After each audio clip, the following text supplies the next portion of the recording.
Hi friends! Now I'm going to read a story called How Droofus the Dragon Lost His Head. How Droofus the Dragon Lost His Head. Written and illustrated by Bill Peet. Once upon a time, there lived a family of dragons. They were a horrible bunch of beasts who traveled about from country to country, stirring up trouble wherever they went. One day, on a trip to some faraway land, the dragon family flew into a dense fog, and Droofus, the youngest of the dragons, lost track of the others. Droofus kept circling about in the endless gray cloud, calling and calling in a squeaky small voice, until at last he was too weary to flap his wings. Then the little dragon gave up and went gliding down to land on a mountainside and crawled into a cave where he curled up in a corner to sleep for the night.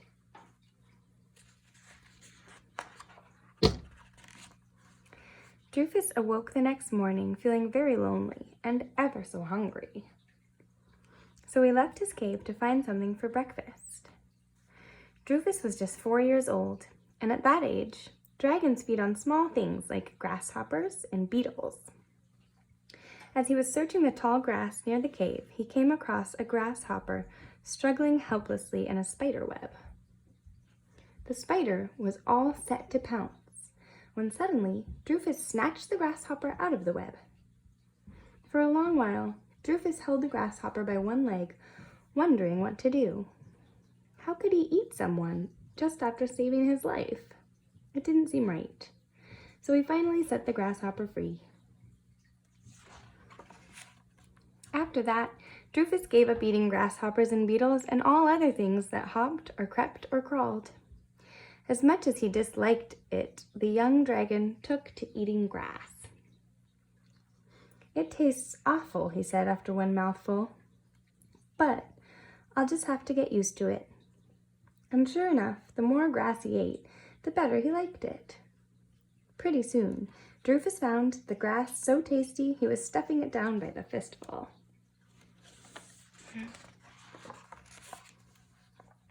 And in a surprisingly short time, the grass-eating dragon grew into a giant of a monster, a huge scaly brute with a long pointed tail and big leathery bat wings. "There's too much of me now," grumbled Droofus. "I'm one big overgrown lunk with nothing to do but eat and sleep." Then he remembered his wings. He hadn't been on a flight since he was 4 years old, the day he was lost in the fog. "Flying might be fun for a change," he said. And spreading his wings, he sailed up through the pines, then on out over the countryside. It was a perfect day for flying, so sunny and clear.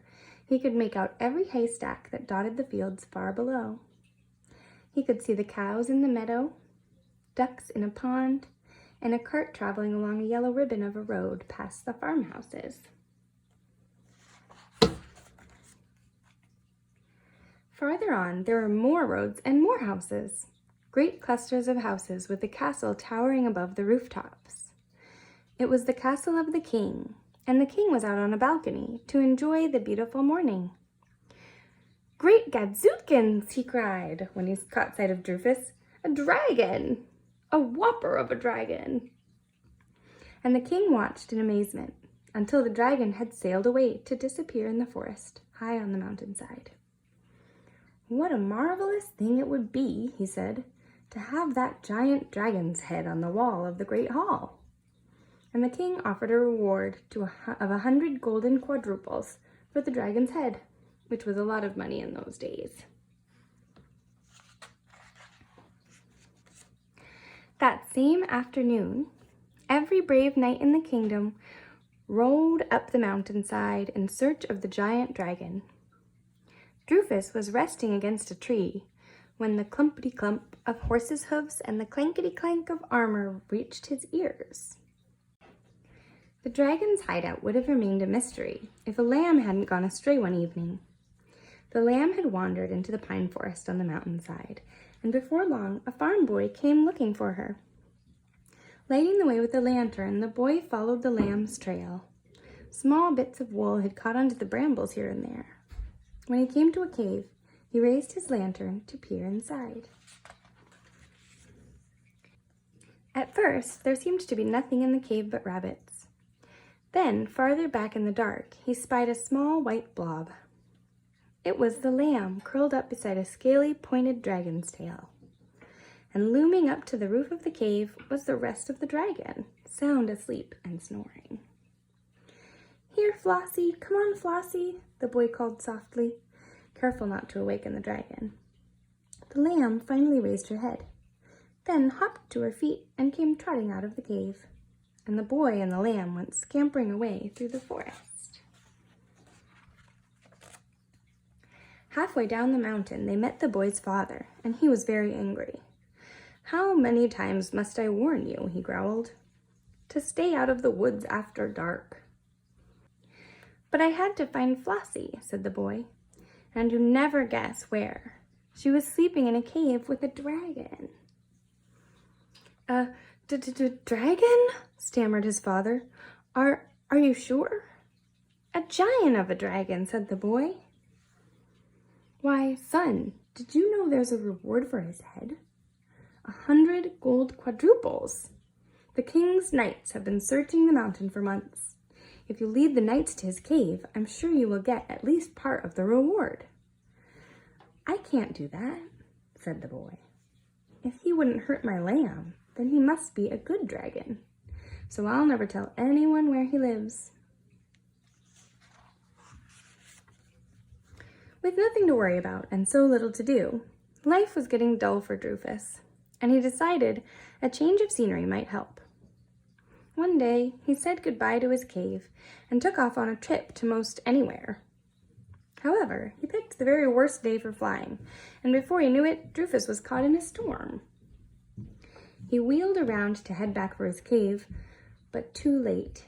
The fierce wind twisted his neck and tail and ripped at his wings and sent him tumbling backward into the clouds. The dragon battled the storm until his wings were tattered to shreds. Then, helpless as a butterfly, he went whirling down out of the clouds to land with an earth-shaking kerwhump far out in a field.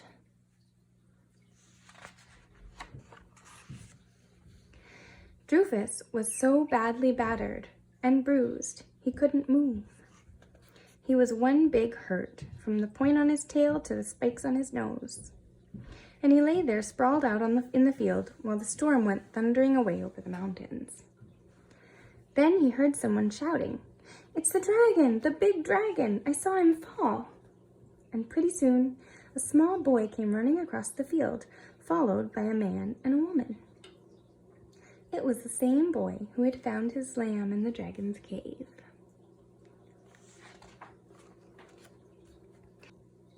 "It's him, all right," said the boy, after one look at Droofus. "He appears to be dead," said his father.